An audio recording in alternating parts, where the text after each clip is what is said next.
Адам болып жаралған соң ұнатасың, сүйесің, көңіл. Белгілі болғандай, Тұрсынбек Қабатовтың тоқалынан 2 ұл, 1 қызы бар екені белгілі болды. Бұны естіген Мөлдір Мұқанова көз жасына ерік берді.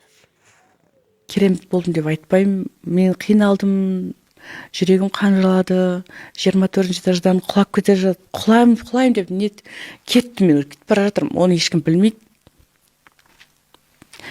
Не тоқтатты сіз? Балаларым да көріп қай жылауы мүмкін. Тұрсынбектің өзі тоқтатты. Ұстап қалды.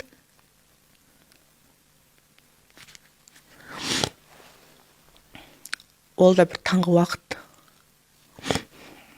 Өте қиын болды, себебі шетелге барып келген екен екеуі. Жұмыс атқарамыз, қайтып келеміз деп маған әдемілеп тұрып айтқан кезде мен жүрегім жылып кетті. Дубайға бара жатсың ғой, мен де еріп барайын деген ондай арамдық жоқ қой менде.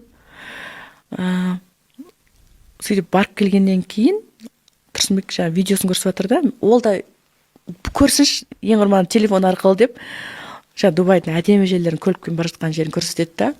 Сосын бұл әңгімені ешкімге айтпағам. Видеоны бүйтіп көрсетіп жатқан кезде жаңағы қасында бір адам тұрады ғой. Сәттер болған, енді осы күні ойлап көрсем мен сонда ондай уақытта адам ойлана алмай қалады екен. Жаны қиналған уақытта ол ауыр ғой. Сен сенген адамың, азаматың жұмыспен кеттім деп осындай әрекетке барып келгені, және осы уақытқа дейін алдап жүргені болды. Бізде бәрі тоқталды, ана жақ тыныш. Міне мен сенмен ғанамын, мен саған адалмын деп сендіріп, мен айтам 18-19 миллионбыз ба біз Қазақстанда, енді оның ішінде концертке баратындар қанша екенін білмеймін. Қанша адамды аузына қаратып отқан, сендіріп отқан, әдемі рахат ләззат, күлкі сыйлап отқан адам бір мөлдірді алдай алмаймын, Мен өте қатты түсінбеймін. Жарайды, менен кетті. Мен тастады, сөзін шықты керек. Балалардың деген несі бар деген ой. Ол балаларын шын жақсы көрді ғой. Бір қалада тұрып жатырмыз. Бір Астанада тұрып жатырмыз. 5 баланың ішінде өзі қатты жақсы көреді. Аяру 3-ші қызымыз жақсы көреді. Қатты жақсы көреді. Сөйтіп, қатты қиналып жүр бірінші Аяру. Папасына көрмегені былай тұрсын. Жазғанда жауап ала алмай қиналады қазір. Біз осындай сәтте жүрміз. Жақында біліп қалдым, телефондарын барлығын блокқа қойыпты.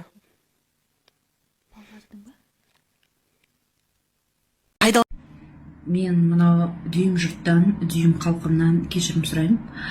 Себебі мен осы фильмнің шыққанына дейін үндемей отырып, арамызда қалады барлық нәрсе, барлық әңгіме, біз келіскенбіз, арамызда болады деп.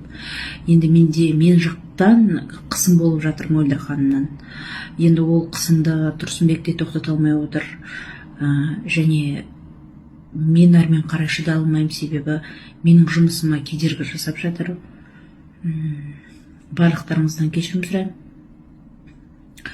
Және менің үндеуіме Тұрсынбек те қарсы болған, бірақ менің жұмысымның тоқтап қалуына байланысты мен осы үндеуімді қара халқыма жіберіп отырмын.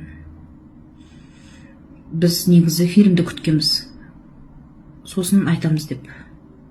Пайдалана отырып, сол нәрсеге шынымен Меруерт ханым айтпақшы, нүкте қоя салсаңыз дұрыс болар еді деп ойлаймын, жалпы Мөлдір ханым. Екеуіңіз екі жақтан жабылайын дедіңіздер ме?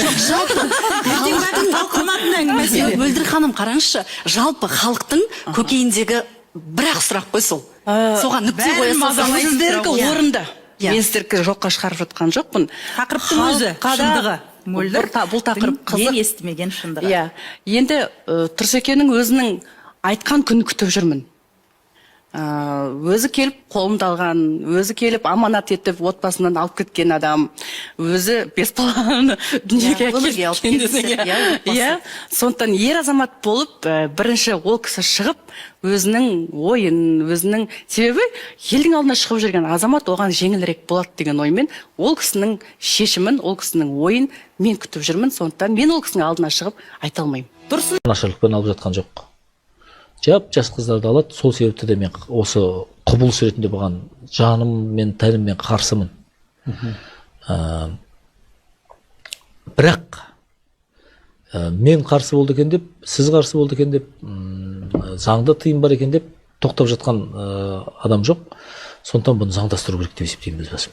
Сіз тоқалдықты заңдастыру қажет деп есептейсіз? Заңмен реттеу қажет. Қалай? Енді оны әуелі қоғамның талқысына салу керек.